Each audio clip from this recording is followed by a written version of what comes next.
which is the presentation of the revisions of the consent order by Secretary Flynn and probably Katie Roberts from NMED. Thank you. Okay. Appreciate you being here today.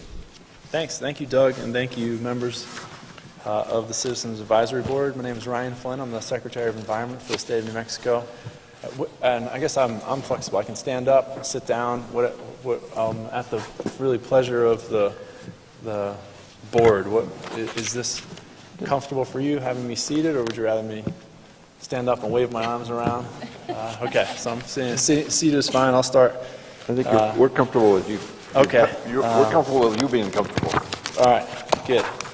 It's better to keep me in place. If I start standing up, I'll be like a caged lion, just pacing and make everyone sick. So we're here today to talk about the revision to the consent order that we are publishing today for the public comment period. And I think at the outset, wanted to just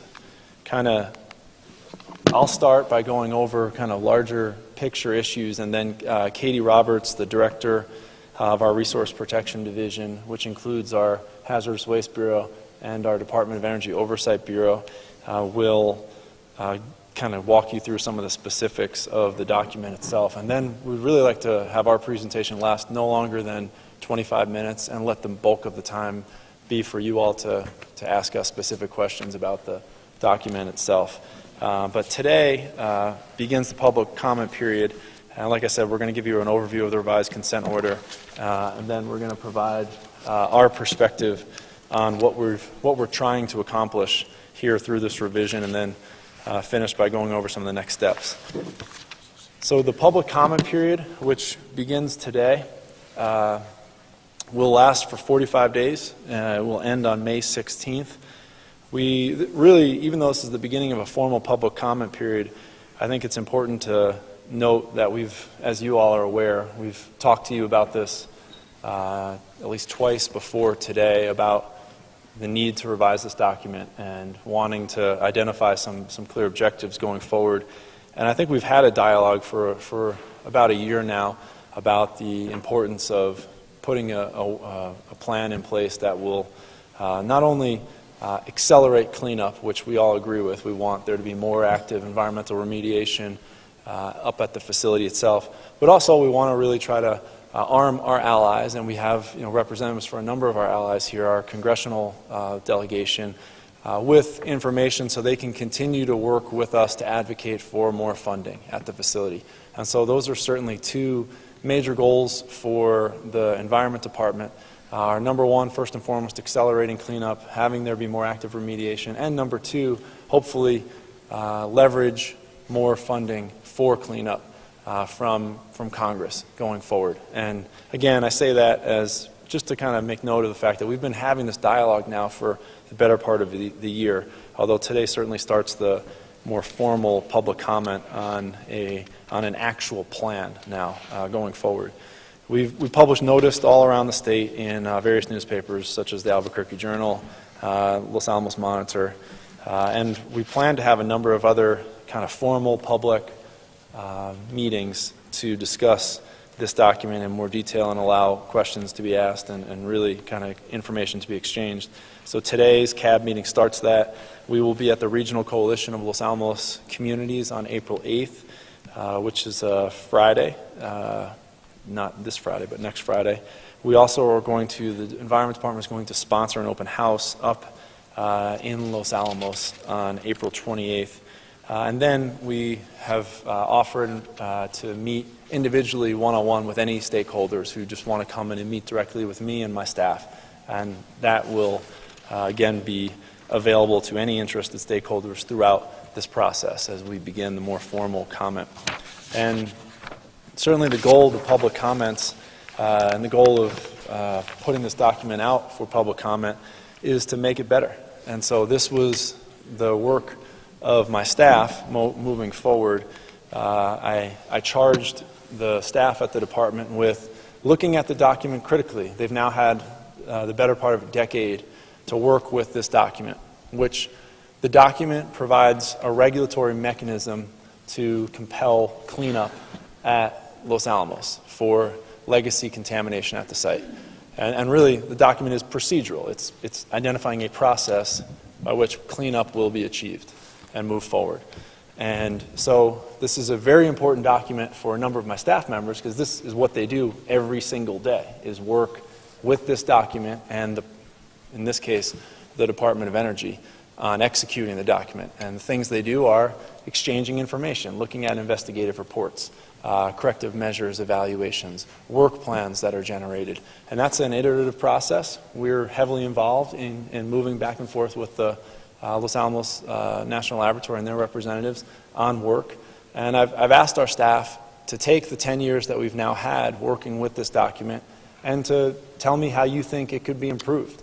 And that really, truly is what is before you today. And I say that because that's what I charged my staff with at the outset of this process, is look at what you're doing and tell me how we can make this process better. And I say that also because really this is our perspective, which is just one perspective. This is what the Environment Department thinks we could do better and how we can make this process move more efficiently. But we don't present ourselves as having figured it all out. So I think we recognize that there are areas where this document can be improved, and that's really hopefully what public comment will get. We obviously expect to get a lot of comments from the Department of Energy, and we recognize that we're going to get a lot of feedback from them moving forward, and we hope we'll also get a lot of comments from the public about what they want, what their priorities are, what areas of cleanup that remain outstanding they want to see prioritized moving forward, and that's certainly very important for us to hear. So that's really, in my opinion, the goal of public comment is for us to learn from you and to consider some of the ideas that we're putting forward, and if there's some good ideas out there, we're going to incorporate them. At the end of the public comment period, we will come back to you. Actually, we're going to come back to the CAB itself and go over the comments we've received. And I suspect, as typically is the case, there'll be a number of comments that are variations on the same theme, and we will present all of the different comments we received, not necessarily individually, but group them all together as to kind of the substance of what we're hearing, and talk to you about what comments we're incorporating and what comments we've decided not to incorporate. I think that's critical. We have to explain what we're doing and what we're not doing, or why we're not doing something in particular. So that's kind of an overview of the public comment period that starts today. Wanted to give you a very high-level overview before Katie takes over and really starts getting you into more of the weeds on the document of the revisions that we received today. Katie mentions here in November, we had kind of previewed to the CAB some of the high-level enhancements we were considering, those being a campaign approach, the need to move from cleanup and to move from investigation to more active cleanup and remediation, a way to improve the planning so that rather than setting a deadline 10 years down the road, we have more accountability and oversight in the near term.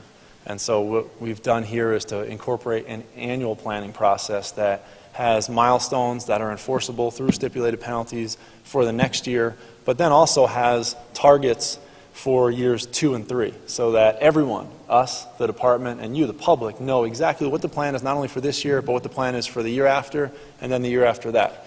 And ideally, at the end of every year, you can look back and say, all right, this is what you said you were going to do, or what you said the Department of Energy was going to do this year, and then evaluate what in fact they did do or what they didn't do, and hold us as well as the department accountable for progress. And so that's really what we're trying to do here through this annual planning process. And then finally, really incorporating data quality objectives into this document, and that's been something that Katie and staff have been really pushing for a number of years, and I think we're really making those enhancements in this proposal. And so Katie can kind of take over on the next page to really walk you through in more detail how these enhancements are incorporated into the document itself, and then I'll kind of walk you through the next steps at the end of the presentation. Okay, can everyone hear me? Yes. Okay. So as the Secretary said, we're really focused on 4 key areas of enhancement in the revised document. And the first is what we've been referring to as the campaign approach. So in the document, you will see each campaign is defined using criteria such as risk to human health, stakeholder priorities, or in many cases, geographic location of particular sites. Each campaign consists of 1 or more projects. And what I mean by that, for example, is the Historical Properties Campaign. The first project associated with those sites is cleanup of sites in what is now known as TA, or Technical Area 0, or the town sites. And then the second project for that campaign is a project focused on cleanup of sites in Upper Los Alamos Canyon. So that's just to give you kind of an example of what I mean by multiple projects in each campaign. Then each project and campaign consists of 1 or more tasks or deliverables. And what I mean by that is, for instance, in the Chromium campaign, there could be submittal of an investigation report. There also could be a task, which is completion of a well installation. Those are just some examples of both of those instances. A campaign can also span multiple years. As you'll see, and as I get into a little bit more detail, Appendix B, you'll see the current FY milestones or fiscal year milestones, the FY +1 and the FY +2. The Chromium campaign is one of those campaigns that will span all 3 years. And then finally, Appendix C of the document is actually the appendix that provides all the descriptions of each campaign, and it also includes the scope and the SHMUs and or AOCs that are involved in each one.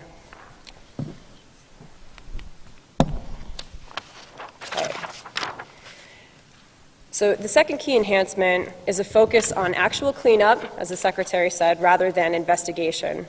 So as you review the document, you're going to see that all of that descriptive language that was previously in Section 4 of the 2005 consent order, it's been removed. And that's a really important point because nearly all of the investigation or initial investigations have already been completed. Therefore, the logical new focus should be on cleanup of those sites.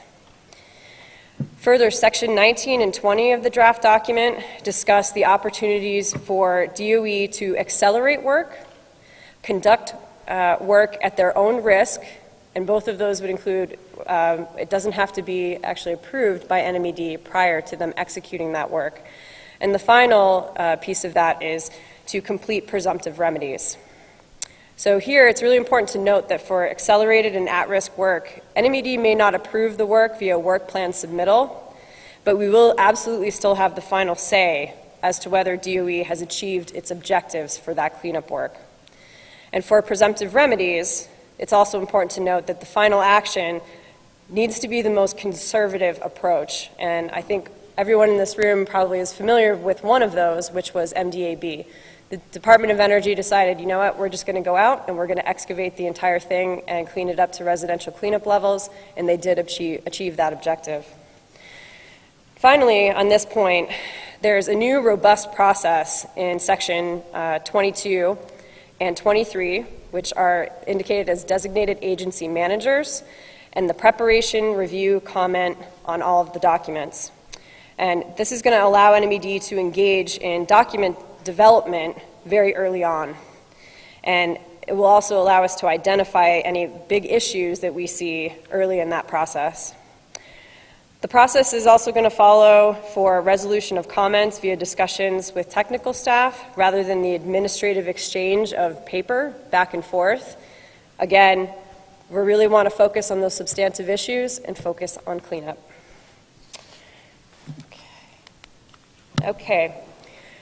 Our third key enhancement for this document is something that the Secretary has touched on, and that is the annual planning process. So this is going to be the process by which NMED and the Department of Energy will update the milestones and targets in Appendix B. Appendix B is updated annually, and it provides really a reality check by identifying if there are any changed conditions at the facility, if new priorities have presented themselves for one reason or another. It also accounts for new funding levels. to be considered in the process.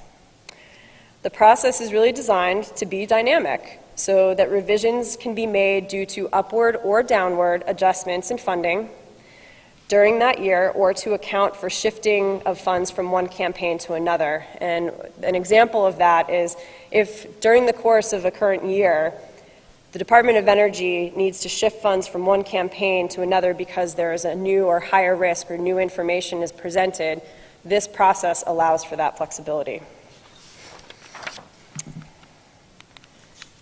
Okay, and that fourth really high-level key enhancement for this document is the use of data quality objectives rather than prescriptive field and/or sampling methodologies. This is a well-established process for conducting corrective action work under RCRA, and EPA has fairly extensive guidance on this subject.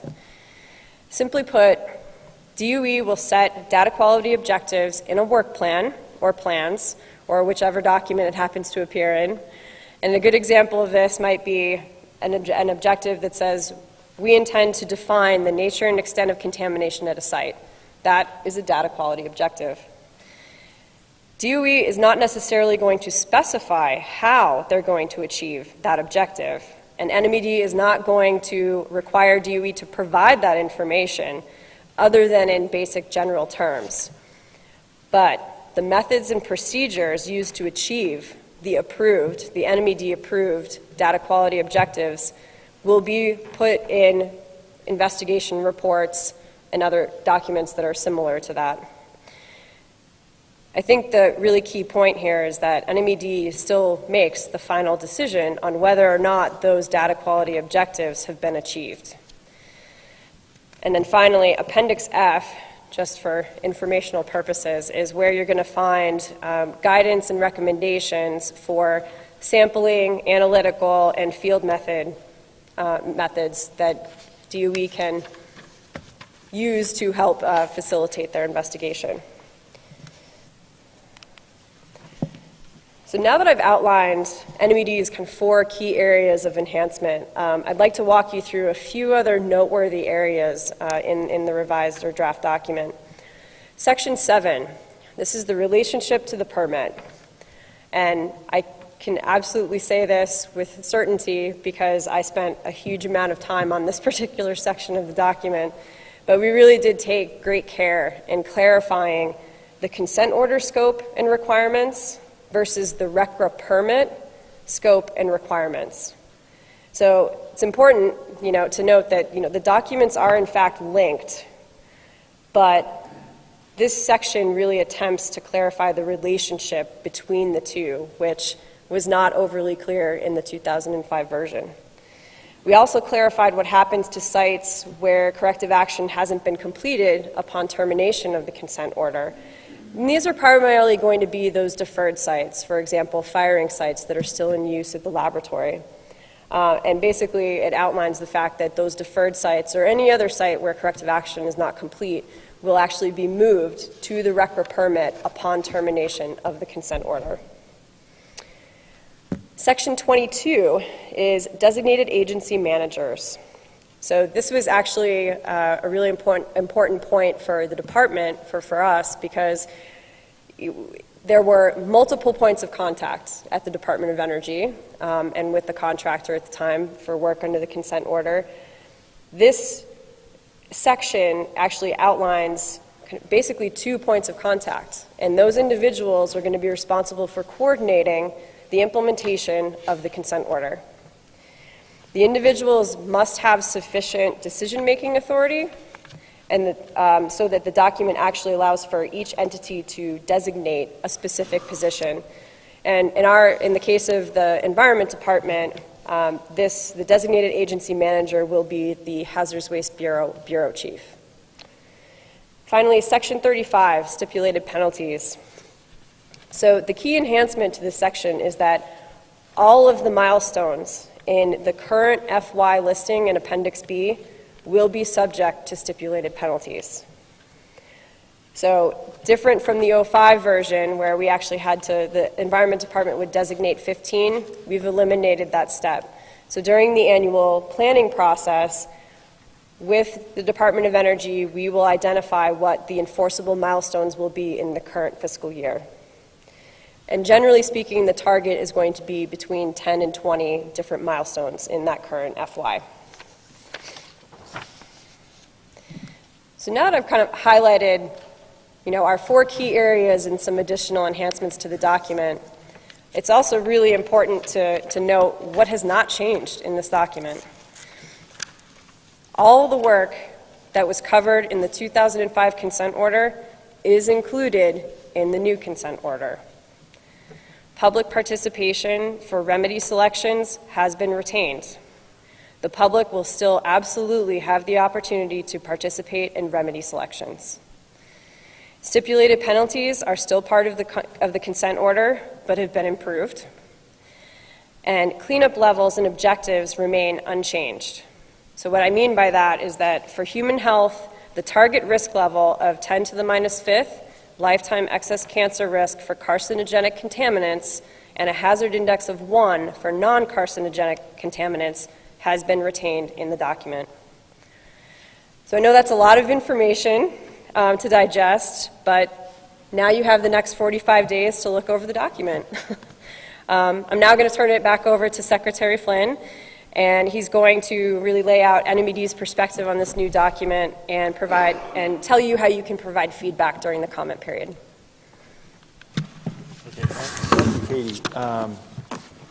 For those of you that don't know Katie, when her first day at the Environment Department in 2007, her first task, 2004, sorry, her first task was to review the 2005 consent order as before it was actually going to go to prime time. So she also worked for Los Alamos National Laboratory for 4 years before I recruited her to come back to the department. So we have probably nobody else in the room has the unique experience that Katie has, where she's been with this process from the outset, and she's actually been able to review the process from both sides, from the regulators' perspective as well as the regulated entities' perspective. So that's a long way of saying that when we get to the question and answer portion, I'm going to be leaning heavily on her to answer your questions, since she's forgotten more about this document than I know.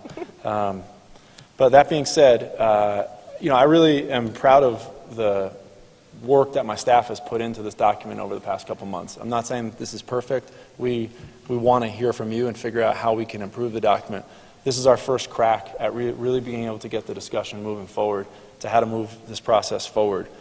We really want to push toward cleaning up contamination, and that's been a major priority of mine since I've taken over as the secretary, has been to focus on actually moving forward, doing work, getting risks abated, having shovels in the dirt, cleaning things up, and I think that is what I believe the public also really wants, is to see us actually doing work at the site, rather than just pushing papers back and forth and spending a lot of money preparing documents which don't actually take the next step, which is do the actual remediation.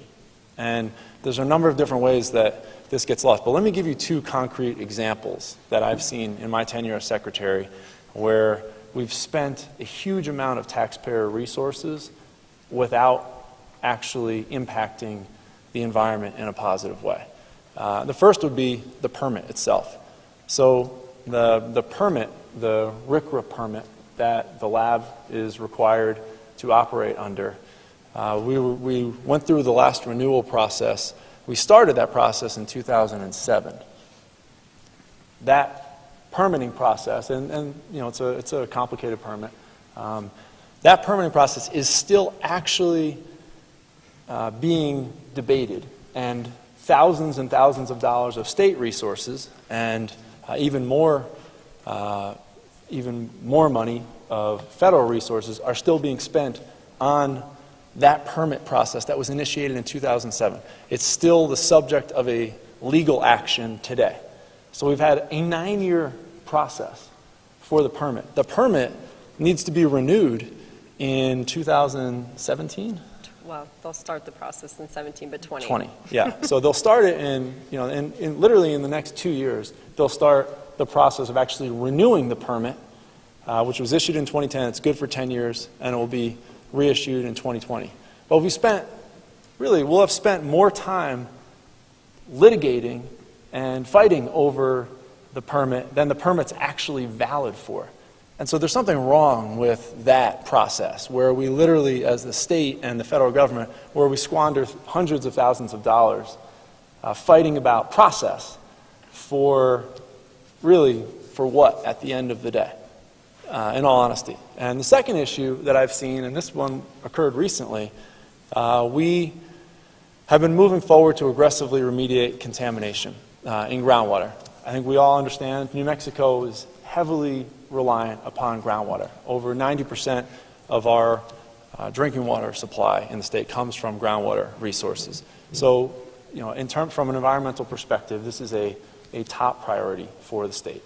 It's top priority for you. It's top priority for me. That's one of the reasons why chromium contamination has been something that we've prioritized and have been really aggressively moving forward to try to remediate the chromium contamination up in the Los Alamos area. As many of you are familiar, based on the direction of the groundwater flow, we believe that plume is moving toward the sacred area in the San Ildefonso Pueblo. So it's a real issue, not only for the state, but also for one of the sovereign nations that shares the border with the facility. So huge issue. Well, we have spent well over $100,000 on the state level fighting over cleaning up the chromium contamination.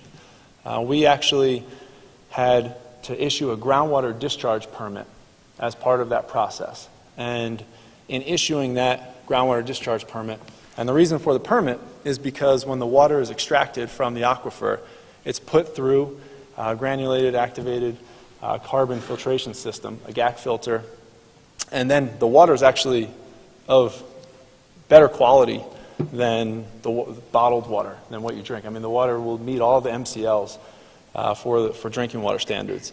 Extremely effective cleanup system. Well, that system cleans up this water, and then that water has to be applied somewhere, that treated water, which literally was safe to drink. It meets all of our drinking water standards. We need to do something with that water. And so what they're doing at the facility is land applying it in different areas, which is an established technique for using the treated water. Well, we've had a huge fight, and I'm not saying it's right or wrong. What I am saying is that process, that permitting process, which is necessary to allow the facility to actually clean up contaminated groundwater, has been the subject of protracted litigation, which cost the state well over six figures. I mean, literally well over $100,000 when you look at the amount of staff resources that we put into that fight, which, again, is nowhere near, the end of that fight is nowhere in sight. We will continue to spend the next 2 to 3 years fighting over a process that's been initiated to clean up contamination. And there's just something wrong about that on a variety of different levels. And so really what we've been trying to do is, my attitude has been I'm not going to shy away from having those fights. I'd like to avoid those fights, but I'm not going to let these fights prevent us from actually doing cleanup work. And so that's really how we've approached this process for the last 3 years. We've been very aggressive at requiring cleanup and work to move forward, and making sure that money that's been allocated to the state or to the federal government goes directly back into the communities to ensure that work is done. And it's not because I don't respect having consultants. We need to have consultants as part of the process prepare the work plans and prepare the studies. And so that money is not misspent when it goes out the door to a consultant. But I also want to make sure that the people who are on the ground who are going to actually move dirt, install treatment systems, and clean up the area, I want to see them working too. And we've seen a lot more kind of paperwork, which is necessary, than actual cleanup work. And so that's really the goal here going forward. We've done a lot of investigation. It's now time to start cleaning the site up. And really that's the top priority for us, is we want more active cleanup in Los Alamos. And we also hope that once we have more active cleanup, that'll help us leverage more funding from the federal government.